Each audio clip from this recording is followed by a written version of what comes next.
My parents had eagerly awaited the birth of their first grandchild, excusing all of my sister-in-law's selfish behavior. But one day, their patience was abruptly tested. My mom and I stumbled upon an outrageous lie while looking through a notebook my sister-in-law had left behind. My name is Sophie, and I work at an office in Boston. Ever since my older brother got married a few years ago and moved out, I've been living with our parents. My brother David, who is 3 years older than me, shares our family's gentle nature, while his wife Lara is an outspoken beauty. It seemed that David quickly lost control in their relationship after they married. His work trips abroad increased, making him busier and busier. He rarely had time to visit, so we seldom saw him at family gatherings or during New Year celebrations. That's why we were all taken aback when we unexpectedly heard from Lara. "Lara, it's been a while. What's going on?" "Sophie, long time no see. I have some news. I'm pregnant." "What? Congratulations." I quickly told my mom about Lara's pregnancy and handed her the phone. My mom was overjoyed at the prospect of having the grandchild. "Lara, congratulations. If you need anything, please let me know." "Huh? Well, of course, that's fine." But even my mom, who was initially ecstatic, ended the call with a hint of confusion. "Mom, what happened?" "Well, Lara wants to stay with us until the baby is born. At our house." It seemed Lara had asked to spend the rest of her pregnancy at our home. Typically, people stay with their own parents during times like this, and my mom thought the same. However, Lara insisted our house was a better option because my brother would feel more comfortable visiting us than her parents. We considered letting her stay at her own place, but with my brother too busy to help with chores, Lara said she wanted to rest and feel secure giving birth at our home. "Do you think she's experiencing severe morning sickness or something?" I asked. "She didn't mention that, but she might be anxious since it's her first childbirth." My mom replied, "Lara had been a stay-at-home wife since getting married, so I thought she could relax in her own home without needing to come to ours." However, my mom seemed inclined to let Lara have her way and was planning to accept her. The following week, Lara arrived at our house with just the bare minimum of luggage. "Thanks for having me," she said. As soon as she arrived, she handed me her luggage and asked where her room was. "You can use David's room. We've kept it the same." "David's room is kind of small, isn't it?" Well, I suppose so. And it's on the second floor, right?" "Yes, it's next to my room. It's a bit much to go up and down stairs while pregnant. Your parents' room on the first floor is quite spacious, isn't it?" "Well, it's a room for 2 people, so yes, it is large." "Then I'll take that room. It's convenient since it's close to the entrance. Just switch the stuff in the rooms as you can." Before I could protest, Lara went into my parents' room. "Sophie, make sure to switch the bedding by tonight," she called out. Without waiting for my reply, Lara holed up in my parents' room and didn't come out. Mom, taking Lara's concerns into account, announced that she and Dad would move into my brother's room. 2 of us in his room? It's going to be too cramped. Maybe Lara could compromise, I suggested. But David and Lara's place is a condominium, right? I can understand their unease with the stairs since they're not used to it. If it's only until the baby's born, then why not? Mom replied with a radiant smile, leaving me speechless. Despite this, Lara continued to behave selfishly, disregarding our plans. "Sophie, I want to go shopping. Could you get the car ready?" she demanded. While my parents diligently fulfilled Lara's every request, I grew increasingly frustrated. "Mother-in-law, I feel like something uplifting for dinner tonight. How about meat?" "Father-in-law, I'd like to put away the clothes I bought in the closet. Could you please move your golf bag somewhere else?" "Lara, how are you feeling?" I finally asked. "Fine, I suppose," she replied nonchalantly. "Have you considered trying to do some cooking or helping out with household chores occasionally? Once the baby arrives and you're back home, you'll need to do these things anyway." "Why should I cook for everyone?" she retorted. "Mom seems tired, and I have a busy week at work. I probably won't be able to get home early. Since we're living together, shouldn't we be helping each other out?" "Listen, I'm pregnant, okay? If something happens to the baby because I'm not resting, what are you going to do about it?" Lara snapped. "You say you need to rest, but Lara, you're constantly going shopping and eating out for lunch and dinner. That doesn't seem conducive to your health," I pointed out. "What? I don't want you meddling in my private life." "This is why I dislike having a sister-in-law," she retorted sharply. No matter what I said, Lara brushed it off, continuing to live carefree without lifting a finger to help around the house. When my brother came to check on her and I voiced my concerns, he offered little support, saying, "Right now, Lara and the baby's health are the most important." How long would this continue? Frustrated, I asked Lara about her due date and was surprised to learn it was still half a year away. Half a year, I exclaimed in disbelief. A few days later, with my brother at the dinner table, I couldn't hold back any longer. "Lara, about what I mentioned earlier, I still think it's strange for you to stay here for another 6 months without contributing anything." "Sophie, this again," Lara replied, her expression bored. "Don't you have a boyfriend, Sophie? Are you jealous because I'm happily married with a baby on the way? If you're bitter, why not find a boyfriend and get pregnant yourself?" "That's not what I'm saying. I just feel like you're taking advantage of being pregnant," I retorted. "I need to ensure I have a healthy baby, right? I'm trying to give your parents the joy of spending time with their grandchild since you can't, and yet all I get are complaints from you. It's unpleasant. Don't stress me out. I'm pregnant, remember?" Lara responded defensively. "Are you really thinking about our parents' happiness? If so, consider how hard it is for mom and dad with your selfish behavior. Do you realize how much they're enduring for you?" I pressed on. "I'm going to give birth to the heir of this family, so a little indulgence is acceptable, right? Or are you planning to give birth in my place?" Lara challenged. "Heir? Really?" I scoffed, unable to hide my disbelief. "David is the eldest son, so it's expected," she said calmly. "I see it as my duty as the eldest son's wife."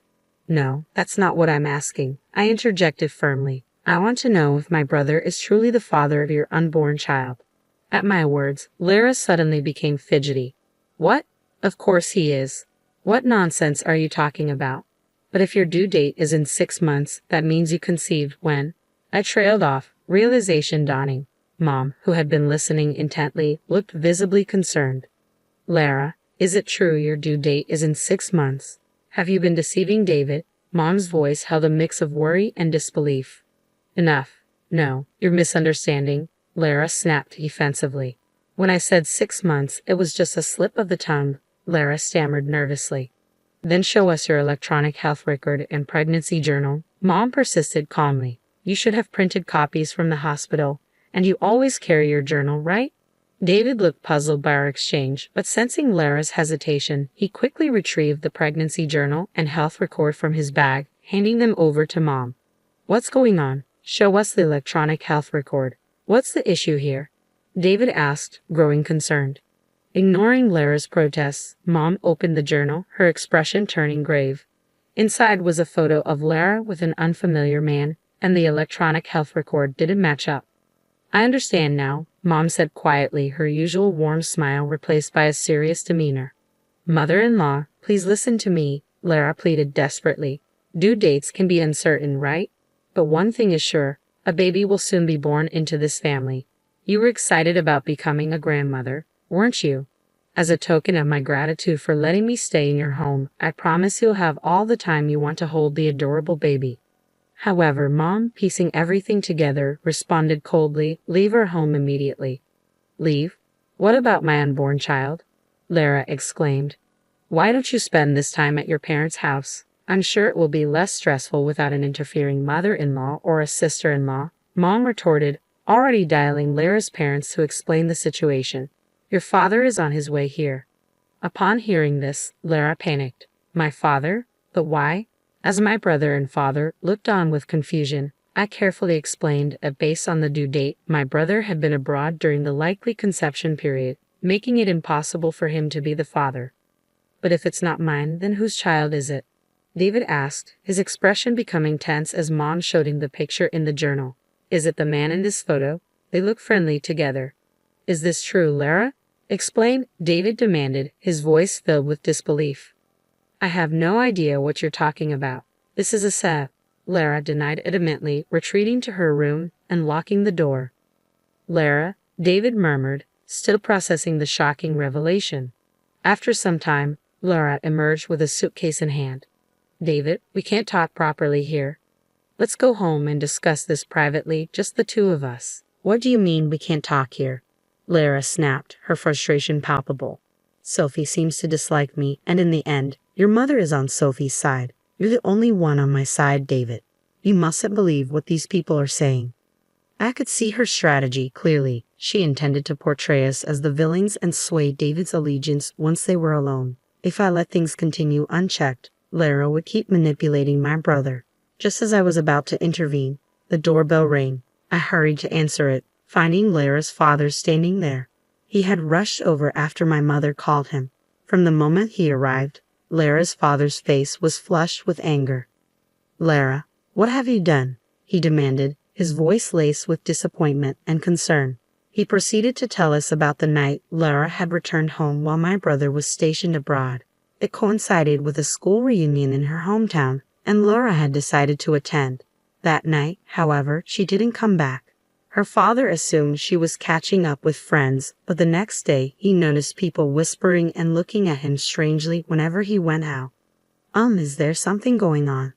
When he finally asked the neighbor, they replied reluctantly, "Your daughter, Lara, she moved away after getting married, right? On the day of the reunion, she was seen leaving early with a man. What could it be?" That morning, Lara returned home. When her father confronted her about it, she flatly denied any wrongdoing. "We were just having a good time, and I ended up separated from the group.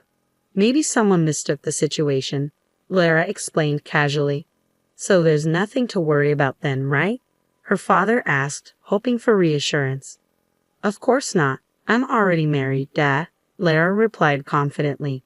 Though uneasy, her father chose to believe her story for the time being.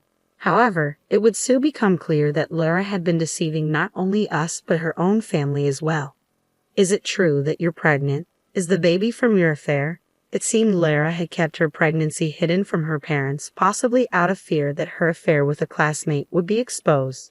This secrecy was damning evidence of deception. Why would she lie about something so easily discovered? Stunned by her brazen falsehood, I struggled to comprehend as Lara began to justify herself desperately. "Everyone will adore the baby once it's born. Even if they learn about the affair later, if they've already embraced the child, they won't cast me out. Everything would have been fine if Sophie hadn't revealed it." Lara's rationalization struck a nerve. Even my brother, who had been inclined to trust her, seemed to finally grasp the truth after hearing those words. "So you were cheating on me after all," he uttered, his voice filled with disappointment and hurt. "What? No, that's not what I meant, David," Lara stammered, realizing her mistake too late. "What do you mean, not what you meant? Am I part of that everyone you mentioned just now? Don't make a fool out of me." David's voice was filled with a rage I had never heard before from him. "I'm ending this relationship."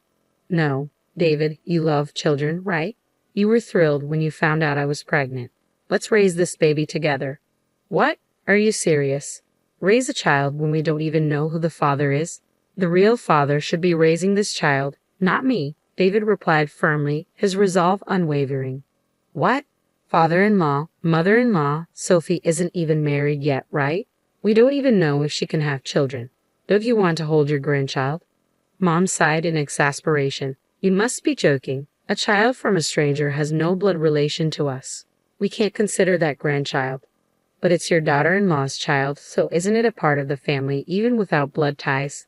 David has decided to end the relationship with you, hasn't he? We support his decision to divorce. Sophie, what do you think?" "Absolutely," I affirmed. "But it's not enough. He should demand compensation." "Compensation. That's right. She cheated, had a child, and tried to deceive us into accepting that child as part of our family. How much compensation are we discussing?" At the mention of money, Lara grew apprehensive. I shared the information I had discreetly gathered from a lawyer since my suspicions about Lara's faithfulness had surfaced. "Sophie, thank you for looking into this. I've also been considering legal counsel for what comes next," David stated. He indicated he might pursue compensation based on the information I had provided, but also proposed to Lara that he would reduce the compensation if she agreed to sever ties with our family permanently. Realizing she had little chance of winning, Lara accepted the offer and agreed to the divorce. "Now, please gather your belongings and leave." "Okay, Dad, let's go home," David said, signaling it was time to depart. "You can't come back to our house." "What? Rumors about your affair haven't stopped in the neighborhood. We won't allow you to bring more disgrace upon us by returning home pregnant like this. You're no longer welcome here. Go to the man you cheated with." Lara broke into tears and clung to her father, but his resolve remained firm. There was a reason she resisted this decision. It turned out her classmate with whom she cheated was unreliable and struggled to hold down a steady job. Now, Lara had no choice but to rely on him, a man she never envisioned marrying, let alone living with.